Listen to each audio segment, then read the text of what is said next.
At pagkatapos nga maligo sa bulwang ay umuwi na ako para magsampay ng mga basang damit at tuwalya.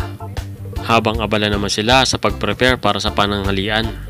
Kababalik lang din ng aking pinsan na kumuha ng saging sa kabilang bakuran. At dahil nga galing swimming ay ramdam ko na ang gutom kaya tinanong ko kung anong ulam. Tilapia? Inihaw na tilapia. Kailangan nga pala mag-ihip ng tubig dito dahil may oras lang ang rasyon ng tubig. Alas 6 ng umaga hanggang 1:00 ng tanghali lang ang rasyon ng tubig dito. Kaya kailangan punuin ko lahat ng drum at container ng tubig bago mag 1:00 ng tanghali.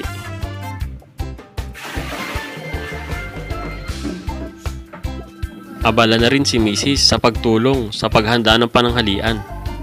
Habang ang mga bata naman naglalaro sa duyan.